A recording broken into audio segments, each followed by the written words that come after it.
Buongiorno ragazzi e benvenuti a Italian for Beginners. Oggi cominciamo con il vocabolario preliminare di capitolo 5. Vi leggerò tutti i vocaboli con esempi dell'uso, con un'immagine per ogni parola sulle slide quando possibile. Alla fine spiegherò l'uso di alcune parole particolari. Cominciamo con il dialoghetto a pagina 107. Andrea: Silvia, cosa prendi? Silvia: un cappuccino. Andrea: non mangi? Silvia: no, di solito non faccio colazione la mattina. Andrea: allora, un cappuccino, un caffè e 3 paste. Silvia: 3 paste? Hai proprio fame? So let's move on to the discussions and questions around this little dialogue. So the first one is, perché non mangia Silvia? So notice that in the dialogue, Silvia says, di solito non faccio colazione. So that would be usually, di solito is usually. I don't know if we've covered that yet. And then non faccio colazione is from fare colazione. So she says she doesn't usually have breakfast in the morning. And that's why she's not eating. Che cosa bevono Andrea e Silvia? So again, Silvia dice un cappuccino. Andrea chiede un caffè. So those are the answers to that one. Pretty straightforward. Cosa mangia Andrea? Andrea chiede 3 paste, so 3 pastries. Che momento del giorno è questo? And here you kind of have to look for clues. It doesn't give it away quite the same way as the other ones. So notice that Silvia says, non mangio perché non faccio colazione la mattina. So we can gather that she's not having breakfast now. She doesn't have breakfast in the morning. So we're going to conclude that it's the morning right now. So adesso è la mattina. So yes, let's jump into the vocabolario preliminare. It has several sections today. Where possible, I've given you both images and examples. Not all of them really are suited to that, but when it's possible and appropriate, I have tried to do that. You can look up any words that you don't know in a dictionary, but you need to understand that often there isn't a direct translation for a word in the dictionary. Using a foreign language dictionary is kind of its own skill that you learn over time. And part of what you need to learn is an understanding of the different specific meanings of a word so that you can make sure that not only is the translation correct for that word, but it's also correct for using it in the sense that you intend to use it, if that makes sense. So, yeah, try to think about that a little when you look up words in a dictionary, that there may be additional meanings to the word you're looking up that aren't covered by the Italian translation you're seeing. All right, bibite e snack al bar. L'acqua minerale, la bibita, il succo d'arancia, il caffè, il ghiaccio, il miele, il latte, il panino, il pane, il formaggio, le bevande, l'acqua gassata, l'acqua naturale, la spremuta, il tè caldo, il tè freddo, nelle bevande, il limone, lo zucchero, a colazione e per uno spuntino, il biscotto, la brioche o il cornetto, il burro, i cereali, la colazione, la fetta di pane, la marmellata, la merenda, il panino al formaggio, il panino al prosciutto,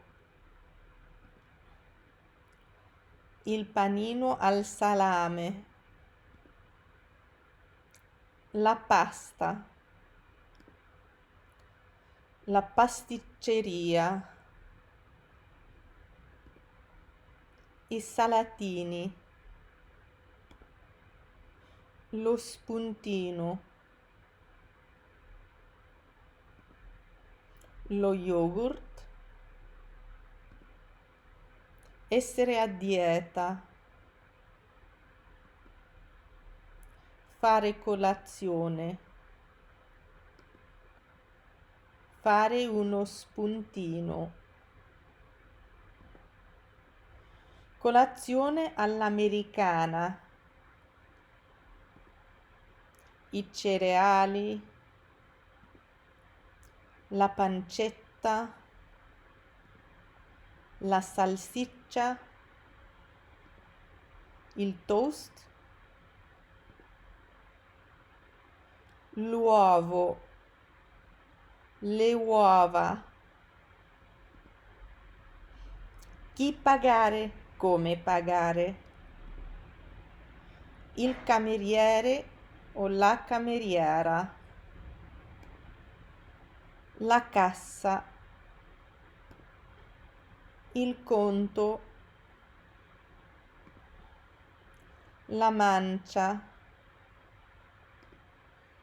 offrire, ordinare, pagare. Okay, so now that we've covered that, and sorry, I guess I didn't give examples in this slideshow, but I think that this vocabulary is straightforward enough you can probably get it anyway. Sorry about that.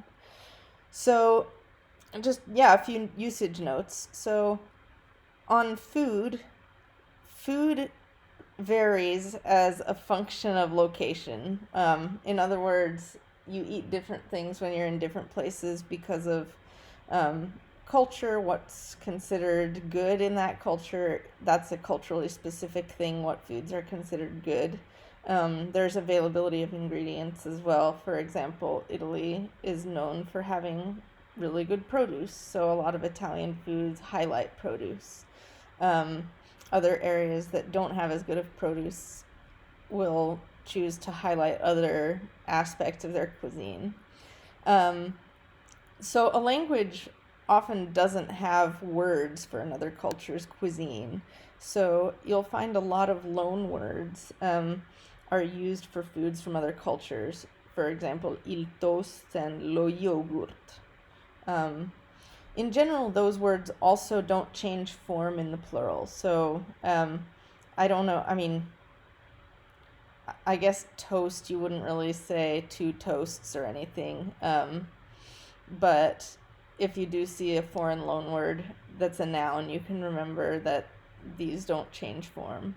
Now, other times there aren't any exact words for another culture's foods, and instead a word for a similar food is used. So, in this case, gelato is not exactly the same as ice cream, but we call ice cream gelato because close enough. And the same thing about bacon and pancetta. The picture that I chose for the slide of pancetta shows actual pancetta. It's not bacon and doesn't taste exactly like bacon, but again, it's considered close enough. La brioche, while we're talking about loanwords, la brioche is a French loanword pronounced as it is in French, which is, again, brioche. And like other loanwords, it does not change form in the plural. So la brioche becomes le brioche. Another one, la merenda versus lo spuntino. So these words have almost an identical meaning, which is snack. There are slight differences in connotation between the two. I did some research on this one because I wasn't sure, and what people said was that there are slight differences in connotation that mainly pertain to the time of day when you have it, but it's a subtlety and the words mean basically the same thing. You'll be understood. Let's see. L'uovo. This is a good one. So in Italian, and this is kind of an advanced Italian subject, I guess, but here we are. So there are certain masculine nouns in Italian that become feminine in the plural. So the singular is masculine and the plural is feminine. Usually these end with a. So the plurals end with a and the singulars end with o. So you have l'uovo and the plural is le uova. And that gets treated like a feminine plural for all intents and purposes. So now il cameriere or la cameriera, you'll see this pattern used a lot for masculine and feminine nouns. Sorry, the slide says verbs. I must have slipped up on that one a little. So usually these nouns refer to an occupation, like il panettiere or la panettiera would be bread baker. So just keep an eye out for these endings. One thing that gets a little bit confusing about them is that the plural of the feminine ends up being like the singular of the masculine. So you get il cameriere, i camerieri. And then in the feminine, la cameriera, le cameriere. So that can be a little confusing, but you learn. So the next one was ordinare. I'm glad I remembered to cover this one in the usage notes when I made the slides. So ordinare has the stress on the first syllable, which I add here because it can be surprisingly difficult to find information about what syllable the emphasis is on or the stress is on. So in this case, the conjugation is io ordino, tu ordini, lui, lei o lei ordina, and loro ordinano. So it's common that Americans or English speakers will want to say something like io ordino, but that's wrong. You want to say io ordino, and loro ordinano is an even funnier example of word stress. So the only exception is that you have your noi and voi forms, and those have the same stress. Noi ordiniamo and voi ordinate. And then one more thing is that in Italian, when you use the verb pagare, you don't use a preposition with it. So in English, you pay for something, but in Italian, the for is kind of wrapped into pagare.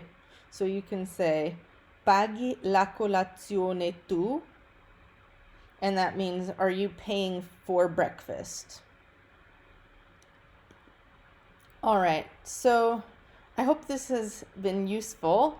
There are a couple of homework assignments in the book on page 108 through 109. So have a look at those, and I will link to the exercise key in the comment or the description of this video. So the next lesson we'll be jumping into how you use prepositions in combination with the definite article.